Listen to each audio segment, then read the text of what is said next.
बोल सच्चिदानंद भगवान की जय। बोलो सतगुरुदेव भगवान की जय। बोलो सत्य सनातन धर्म की जय। आज का प्रश्न है, संत और शास्त्र कहते हैं कि परमात्मा हमारे भीतर हैं, परंतु हम आप लोगों को ऐसा लगता ही नहीं है, क्योंकि हमारे अंदर तो काम, क्रोध, लोभ, पाप के विचार ये सब भरे पड़े हैं। इस वजह से हमें लगते नहीं भगवान हमारे भीतर हो सकता है। तो जब तक संत सद्गुरु जनों की कृपा करुणा नहीं होगी, तब तक हमें अपने भीतर परमात्मा की प्राप्ति नहीं होगी। क्योंकि हम आप सुन लेते हैं तो चलो भगवान को खोजें, पर अंदर जो भरा है वही निकलता है। किसी के अंदर काम वासना के विचार हैं, किसी को लोभ के, किसी को रंजिश के, ईर्षा द्वेष।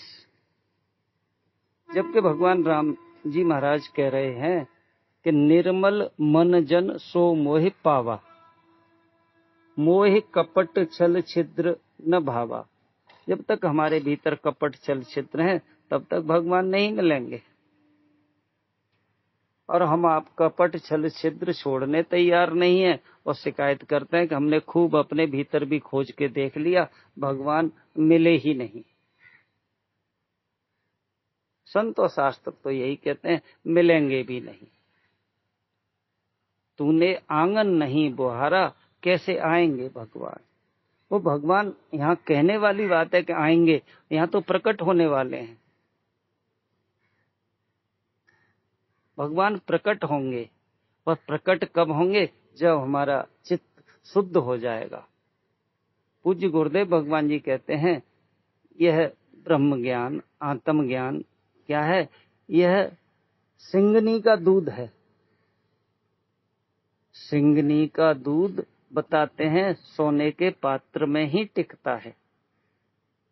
ठीक इसी तरह ये ब्रह्म ज्ञान, आत्म ज्ञान, जिनका चित्त शुद्ध होता है उसमें ही टिकता है। और हम आपको अपने आप से ही प्रश्न करना पड़ेगा। अपने आप से क्या प्रश्न करना है? क्या मेरा चित्त शुद्ध है? क्या भगवान को पाने के लिए पात्र हूं मैं?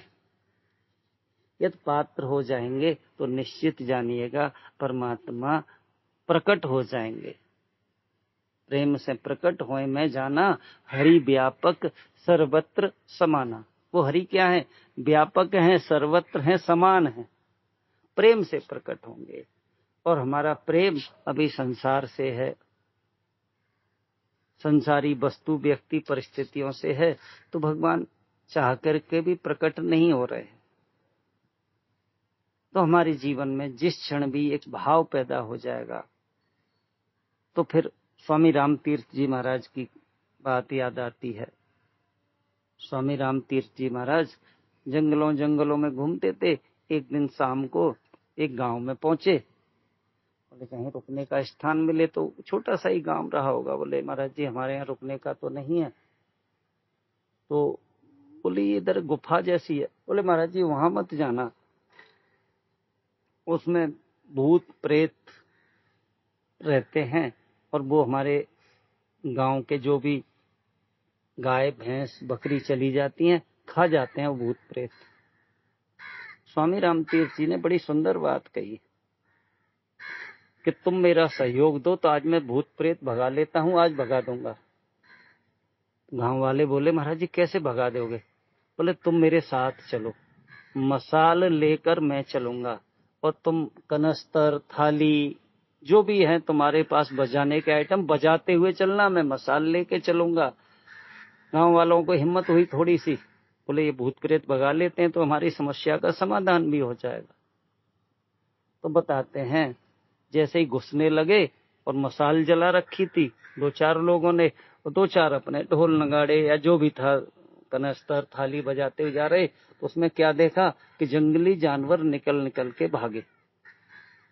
चमगादड़ आदि और जो भी थे सब निकल के अंतिम सिरे तक पहुंच के कहते हैं आज के बाद यहाँ कोई भूत प्रेत नहीं आएगा, अब तुम इसमें बेधड़क होके आओ जाओ और तुम दरवाजे पे एक पत्थर लगा लो, कभी भी आओ तुम आओ, इसमें कभी भूत प्रेत नहीं मिलेंगे। गांव वाले बड़े खुश हुए। अब इस कहानी का रहस्य क्या है? हमारे आपके भीतर भी काम, क्रोध, लोभ, मद, मत्सर ये सब भरे पड़े हैं, तो कोई संत सद्गुरु जनों की ज्ञान की सलाखा मिल जाए और फिर हम नाम सुमरन करते हुए, ढोल नगाड़े से तात्पर्य है भगवान के नाम का सुमरन करते करते जाएंगे तो हमारे काम, क्रोध, लोभ ये सहज निकल जाएंगे। महर्षि महेश योगी भारत के बहुत अच्छे संत हुए, वो कहते थे भावातीत ध्यान करो। भावातीत मतलब भावातीत से मतलब क्या है? तो कहते थे दो तरह के भाव हैं। एक तो समाते हुए भाव, किसी व्यक्ति ने मेरे को अपशब्द कह दिए, किसी ने मेरे साथ धोखा किया, किसी ने मेरे को मारा पीटा, अब ये भाव मेरे अंदर समा गया कि ये आदमी अच्छे नहीं है, इन्होंने मेरी बेईमानी करी है, आइंदा इससे संबंध नहीं रखूंगा आदि आदि। फिर समय गुजरता गया और फिर वो जो है हमारे उनके संबंध पुनः सही हो गए, पर जो संस्कार था वो तो निकला ही नहीं। अब वो कहते थे भावातीत ध्यान करो, यानी कुछ देर भगवान के नाम का स्मरण करके बिल्कुल खुला छोड़ दो, अंदर से जो हो निकल जाने दो। तो अक्सर कर हमारे साथ भी वही होता है, संत सद्गुरु जनों के मंत्र भी हैं पर अंदर ये जो भरे पड़े हैं, तो हमें लगता है अरे ये तो क्या निकल आया, मैं तो भगवान का सुमरन करने बैठा था, यहाँ तो काम, क्रोध, लोभ, मोह के विचार आ गए। तो कहते थे निकल जाने दीजिए, जैसे जैसे ये निकल जाएंगे ना वैसे वैसे आप निर्भर हो जाएंगे, निर्मल हो जाएंगे। तो भगवान का कोई नाम प्यारा सा हम सुमरने बैठेंगे, सुमरते सुमरते एक समय के बाद हम बिल्कुल अक्रिय अवस्था में हो जाएंगे। अब जो हो रहा है सो हो, अंदर से विचार निकल रहे हैं, कभी उनसे लिप्त न हो। यदि ऐसा हो गया तो निश्चित जानिएगा फिर हमारे भीतर बिल्कुल ज्ञान का प्रकाश, ज्ञान का प्रकाश, अज्ञान का नाश हो गया। संत जन कहते हैं एक कमरे में 100 साल पुराना अंधेरा है, एक में 2 दिन पुराना अंधेरा है। अब उसको 100 साल वाले को निकलने में हमें लगता है बहुत दिन, या 2 दिन वाले को कम समय। संत और शास्त्र कहते हैं ऐसा कुछ भी नहीं है। आप ज्ञान की रोशनी, यानी आप बाहर से प्रकाश ले जाएंगे कमरे में, तो वो भागता नहीं दिखेगा कि देखो 100 साल पुराना प्रकाश था, वो भागता हुआ जा रहा है। जैसे हमने लाइट जलाई अथवा मोमबत्ती जलाई, दिया सलाई जलाई, तो एकदम कमरे का अंधकार समाप्त हो गया। तो संत जन कहते हैं अब वो कहाँ चला गया? बोले अंधकार का अस्तित्व था ही नहीं। अंधकार क्या है? प्रकाश का अभाव। ऐसे ही हमारे अंदर ज्ञान का अभाव होने के कारण हम अज्ञानी हैं, हम तो क्रोधी हैं, पापी हैं, ऐसे हैं वैसे हैं। ये कब तक है? जब तक ज्ञान का प्रकाश नहीं हुआ। जैसे ही संत सद्गुरु जनों की कृपा करुणा से पता लगेगा कि ना मैं देह हूं, ना मैं मन हूं, मैं जीव हूं और मैं चेतन अमल सहज सुख राशि हूं, ऐसा अनुभव हुआ तो मेरे अंदर जो काम, क्रोध, लोभ, मोह थे सब अदृश्य हो गए। अब फिर हमने कमरे की लाइट बंद करी, फिर जस का तस अंधेरा। यही हमारे आपके जीवन में होता है जी। भजन करते हैं, पूजा करते हैं, पाठ करते हैं, पर पुनः पुनः काम, क्रोध, लोभ, मोह आ जाते हैं। तो संत सद्गुरु जन कहते हैं जब आ जाएं तो एक ही मार्ग है, प्रकाश कर दो। प्रकाश करते ही इनका अस्तित्व ही नहीं है। यानी जैसे ही आप अपने स्वरूप के बोध में जाओगे तो तत्काल ये काम, क्रोध, लोभ, मोह समाप्त हो जाएंगे। शंकर जी महाराज जी के जीवन काल में है, जब कामदेव आए तब भगवान ने क्या किया? जब शिव तीसर नयन उघारा, जैसे उन्होंने तीसरा नेत्र खोला, ज्ञान का नेत्र, कि मैं साक्षी हूं, ये आ रहे हैं जा रहे हैं, मुझे क्या। तो कांपत काम भया जर छारा, ताते कामदेव जल गए। तो ये ज्ञान जब जब हमारे जीवन में अज्ञान आवे तो सुमिरन कर लें कि मैं तो सच्चिदानंद स्वरूप हूं, मुझ में काम क्रोध लोभ मोह है ही नहीं।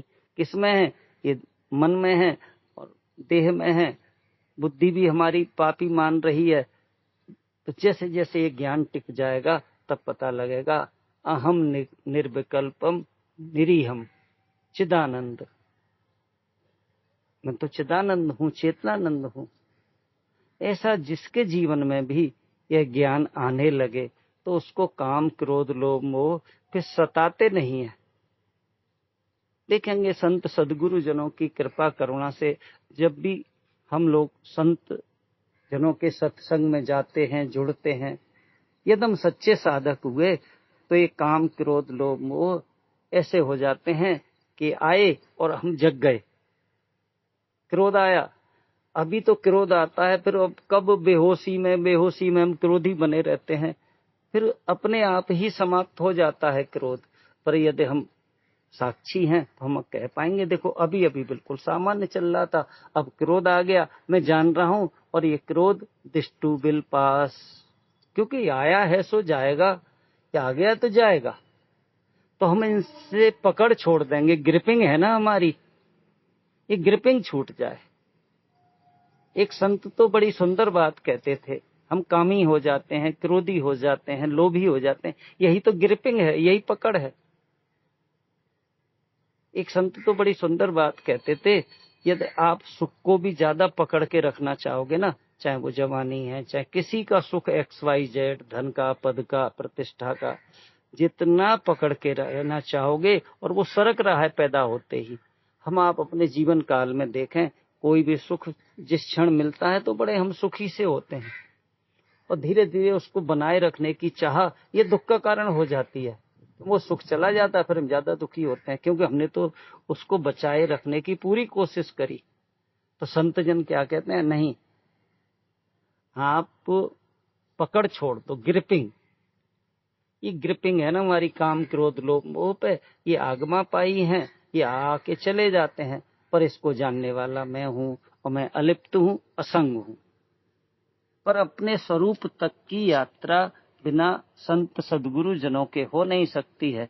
इसलिए गुरु बिन होए के ज्ञान, गुरु के बिना ज्ञान हो नहीं सकता है, और ज्ञान के होए विराग बिन, संसार के संबंधों से हमारा जो वैराग्य नहीं होगा तो गावहीं वेद पुराण, सुख के लहे हरि भगत बिन, हरि की भक्ति के बिना फिर सुख कैसे मिलेगा।